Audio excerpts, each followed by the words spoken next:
Hey everybody, I'm finally back to an awakened state after a centuries long slumber. I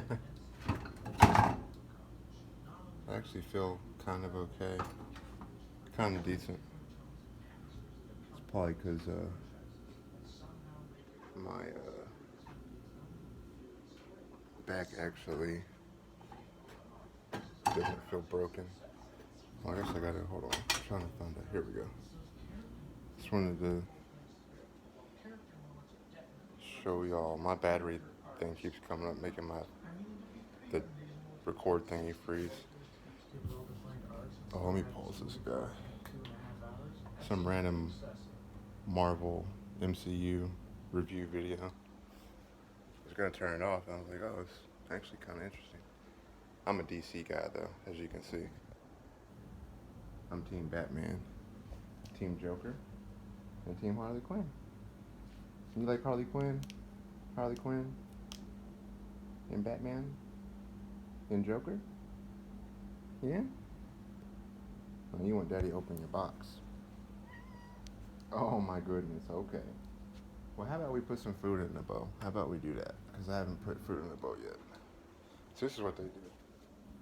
They eat half of one, and then the other one, they leave it. Come here. Come here, baby. Oh, damn. Hold on. I use both hands to open that thing. Come here, baby. But this is when their food is low, obviously. Like I'll show you. Like, that's how you can see the white part at the bottom. But I put like a scoop. This is a little bit bigger cup, but if it's not all the way full like that, then I'll just, cause you know how cats are. But that's, they get like a scoop and a half a day each. Oh, that's what I was doing. But let me, hold on a second. I don't like leaving I don't like leaving this open at all, cause it, takes out the freshness of the food. If that happens for too long, then your cats won't eat it. Yeah, see? That's what she wanted. And then they'll eat right by each other, but I need to get them. I got them that thinking that it was further apart, and it's not, but they actually eat fine, so maybe I don't need to get a different one, but going the extra cat daddy mile, I want to always improve something, so I will get them because you can't take the bowls out because they're connected into the thing, is the thing. So, let me do this over here so y'all can actually see. I don't have no light over here, really. It took me forever to find my, my holster for my gun. I couldn't find it, and I was like, I think it's here, and then I found it. You gotta protect yourself at all times, people. You're not safe anywhere. If you ain't safe at the places you used to be safe at, if you ain't safe there, then you ain't safe anywhere no more. Not church, not school, not your house, your parents' house, anywhere.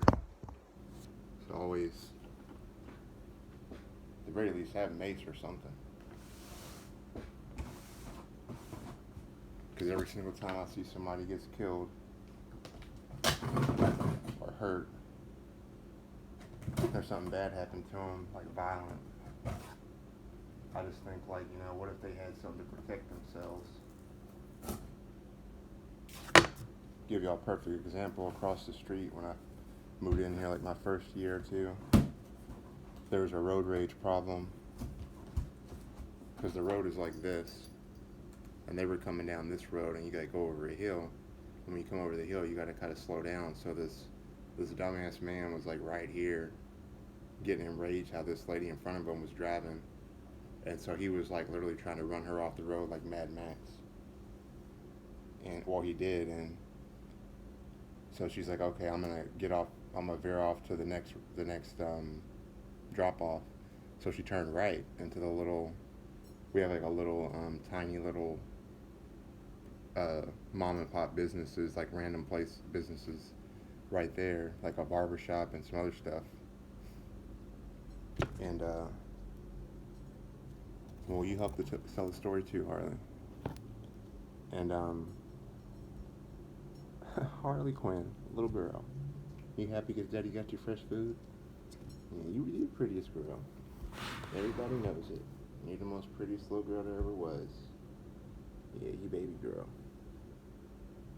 Uh, but he chased her and got out right behind her, and they were only parked about like that much apart, literally. How do I know that? I'll tell you in a second. Well, um, there was a bunch of like more than 20, 30, 40 witnesses between people at the stores and the people on the road, and he jumped out of his car, and like he was coming to hurt her. Like I'm assuming, like if you're gonna do that, I'm assuming you want to kill somebody. You're not trying to hurt somebody because that's like deliberate premeditation. Because you got time. No matter if a road rage goes from like 30 seconds to 30 minutes, you have time to think about whatever's going on in their mind, and so that's a premeditated attack. So to me, he was gonna, kill her. So the time to defend herself was when she was on the road. You don't always have to be like right in front of a person to defend yourself. So he jumps out of his car right here, and she's parked right here. Hopefully y'all can yeah, that's how far the cars are away. So he jumps out of his car, and then she gets out of her car, and then he's like right here. This is him, and she gets out of her car like here, and then she comes back. So that like they're facing each other. They're facing each other like this, and then she has a revolver. Which revolvers don't have no safety. You just pull out a revolver and shoot it. There's no you just load the 6 shots in there. It's usually 6, and of course they're bigger sizes. But women usually have like a more compact size or a medium sized one, whatever. It basically just depends on what they're comfortable with, and it's different for everybody. But you usually want to get a gun that complements your size and stature and your strength. Because people don't realize, but when you pull a trigger, the recoil, you can be pointing right at something, and when the recoil triggers, come on guys, when the recoil triggers, it can actually pull the direction off the target, just to like not hitting the target, like going off center. But the witnesses said that she already had a black eye, so somebody already was beating her up, or she just got into a fight or whatever. So her sense of protecting herself was even more heightened. And okay, now I can show you again. And they were like facing each other like this, and he was like right here, and she met him like right there, and then she shot him in the head. And the reason I know how far apart they were, because me and my friend were coming from. Crazily enough, his car got stolen because he didn't lock it all the time, and I always tell him to lock it, and he didn't. And some dumbass teenagers from one of the bad areas came all the way from over there, and they've been stealing like a particular kind of car because they don't have a key. They don't have key ignition to push to start, and they know how to like hack it and get it to start and all that. So that's what happened. So we were coming from dealing with that, coming over that hill like I was talking about, and when we came over the hill, like right here at the top of the hill, we saw like 20 cop cars, and I said, "Oh shit, somebody got killed." Like when you see that many cop cars, if you see more than like 3 cop cars, if you see like at least 10 or so, then somebody definitely got killed. That's just how it goes, at least in America. But the reason I know how far apart they were, even though I didn't know what was going on, is because when we drove by, like I'm always hyper aware and extremely self-defensive when I'm driving and proactive. And when I drove by, like Yeah, here's his head. So when I'm driving by, like right about, trying to find the angle, coming down, like kind of like right there. I look to my right, like kind of like coming down the decline over the hump, and I look, and I see in between the cars, like at the driver left upper left tire, the driver's side tire. Um, I see this guy laying on the ground. And I see like this. I see like that much of his head, and I know he's dead because he wasn't moving. Um, and and then obviously by the time that we had to do take a not go through like a security check or nothing, but we had to get permission for each car to get past the cops to get where we were going, so we didn't interfere with the crime scene. Um, but everything was so simple and clear that the lady got. I don't even think they filled out paperwork other than like it was a road rage incident in self defense. But the lady didn't have to go to the down to the police station or nothing. That's how many witnesses there were, and so my point is that lady was just going about her day, thought she was fine, and what do y'all think would have happened if she didn't have that gun? So I'm trying to tell y'all, man, shit's not a game out here. You only got one life. And if you want to be ignorant enough to think that, oh, just because I live here or just because I'm over here or it's always okay over here, that ain't nothing ever going to happen potentially. You're just being ignorant. I don't usually talk like that to people, but when I'm talking about life and death, I'm not going to placate nobody or sugarcoat nothing because I've been in countless near death experiences. And it's not even always about having like protection. Like, I don't want to go into it a lot, but coming from Tennessee to Kentucky, uh, my mom was in no state to drive, and she wasn't sleeping a lot, and she fell asleep at the wheel, and we almost got blown apart by a tractor trailer. I don't want to go into the story, but even something like that, if you see somebody isn't rested enough to be driving, like, hey, let me either you drive if you can, or you just don't go. I don't give a fuck what it is. I don't give a fuck if it's your daddy's birthday, your grandma's birthday, and she's 90 or whatever. Like if you're putting yourself in an unnecessary risk of where you can lose your life over something that can either be dealt with the next day or it'll really suck to miss a really important event, but ain't nothing worth your life and ain't nothing worth going to jail for. Because what's gonna happen is what happens every time is you're gonna die or somebody dies or something that could have been avoided 100%. And then your loved ones are like, oh man, I just wish that he never would have got behind the wheel, and I knew he was so exhausted. I should have told him to stay over and get some sleep and then get on the road, stuff like that. And the same thing with jail. It's like you think something's worth going to jail over, and then now you're sitting in jail for 20 years, and like the first 10 minutes you're in the jail, and they put you in the cell, and you're sitting down on the bed with some person that you don't even know that's done way worse shit than you, and this like your fifth DUI, so now you're doing like 20 years or whatever, because the judge has been being lenient, and you're in the program, and you slipped up, and you got your fifth DUI. Now you're doing 20. You're down for 20 years, but then you're in here with somebody that's doing 20 years to life, no chance of parole for killing 10 people, you know, and then 10 minutes sitting on the cell after the person tells you what they're in there for, you're like, man, this wasn't worth it. And I'm telling you all this because I've been there and I've been through all this shit. The only things that I tell is personal experience. So I'm not talking out of my ass. I'm talking about experience. Because I can't really go into too many stories because my ADHD is bad. I get too off topic. But it was supposed to be about the cats. But if something comes to my mind, I got to say it because otherwise I'll forget because I have so many experiences that 90% of them are blacked out. So when I do remember, I try to share my story/testimony with people.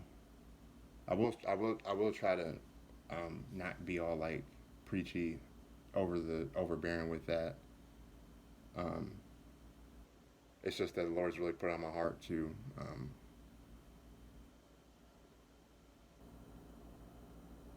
just really let people know about Jesus and God, and that Jesus saves lives and souls and redeems us, and um, God is the Creator and the Father and Almighty.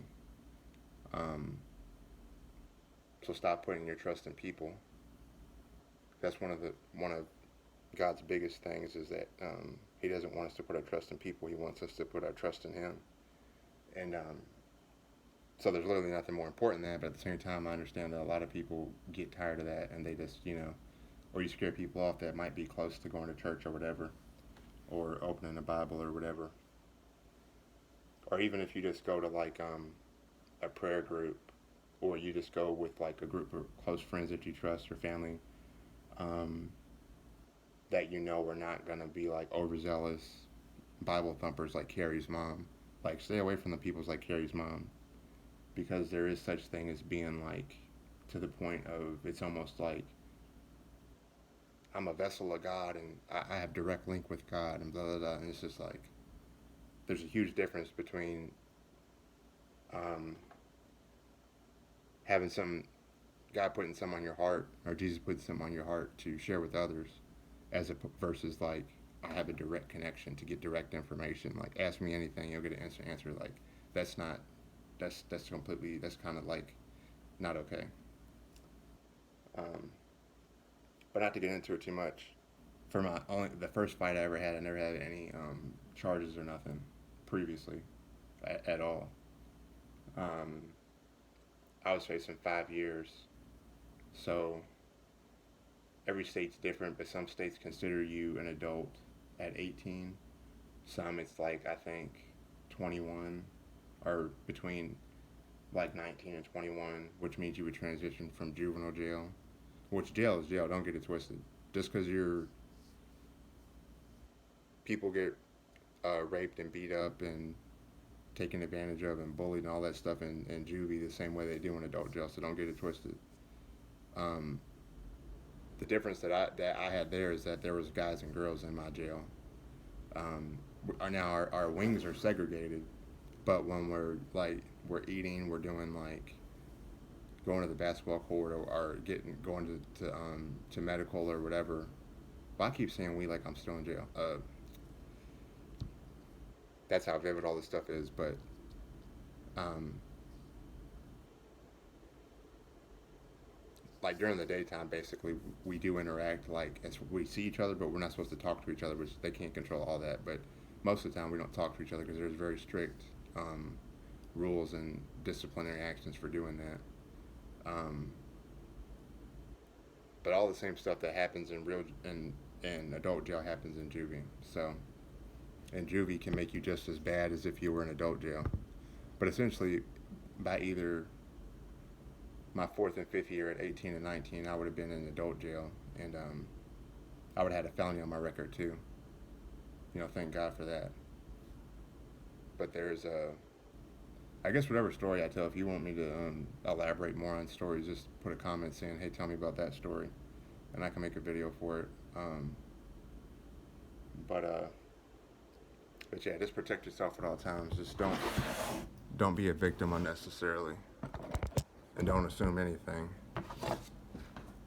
Everybody knows what happens when you assume something. You make an ass out of yourself and me, or just yourself, or just me. Whatever. You know what I mean. Now this is their favorite food, the pink bag. It's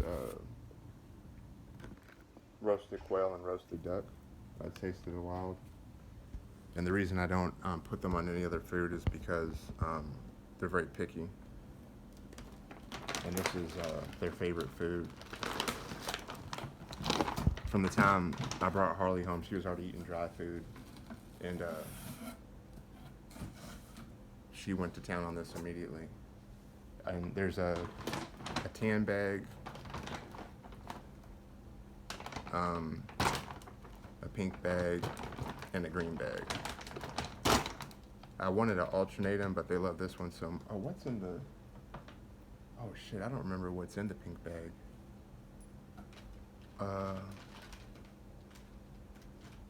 No, I got this one last time, I think.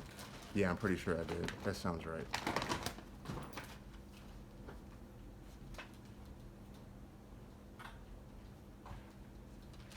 think I made a video of this already, but I can't remember.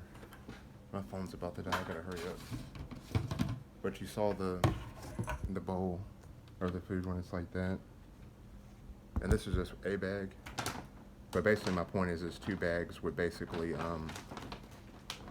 be all they would need for like about 2 months or so. Maybe 2.5 months.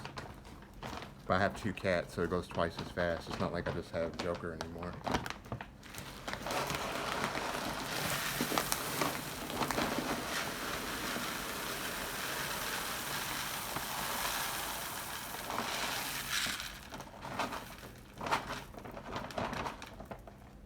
I'd have to get a second container actually.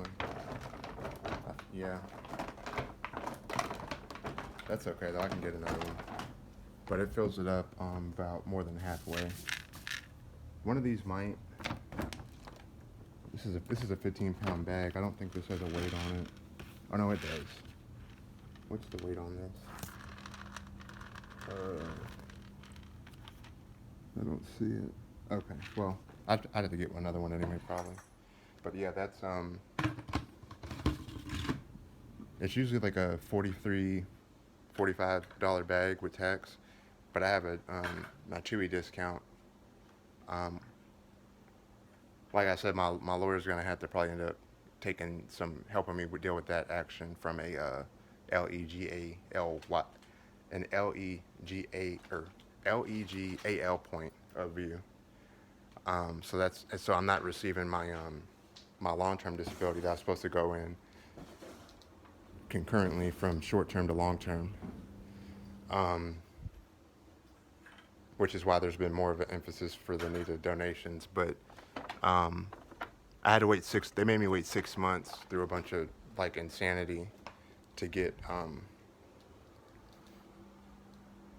my short-term disability payment that I was supposed to be getting 1/5 of 23 when I originally went on my leave after my 6th brain surgery with radiation. That's why I was doing that, is because I got to take it on. This is how long it's taken me to take this trash out. I haven't been able to. So I do things as I can, but I don't always have the strength or the well-being to do it. So when I do get a burst of energy or have 3 or 4 good days out the month, and I do as much as I can.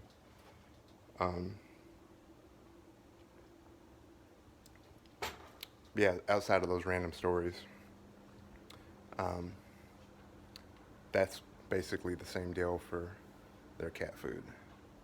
So yeah, I'm about to get my medical stuff together. I got to redact a lot of stuff, and I'm putting together my GoFundMe video, which, like I was saying in the earlier video, I'm gonna update on here, and I'll put on my GoFundMe, and I'll do it cohesively to where it's not like I'll do one update. I won't do like a million. But yeah, I love y'all. God bless. Donate and share to my GoFundMe if you can. You can share my page with people too. If you're new watching this, you can follow. I have tried jumping on neuralgia. The worst pain in the world is called the suicide pain. I'll always leave links to information on there if you want to check it out or curious. But I've had it for 7 years, 6 failed surgeries, and this YouTube page is to help support my GoFundMe page to get my 7th surgery with the University of Texas's Trigeminal Neuralgia Research Center in San Antonio, Texas. Which, of course, I laughed really hard when I saw that's where it was. But yeah, that's it, and I will have another video of the GoFundMe update video with my most recent stuff coming soon. All right, God bless. Bye-bye.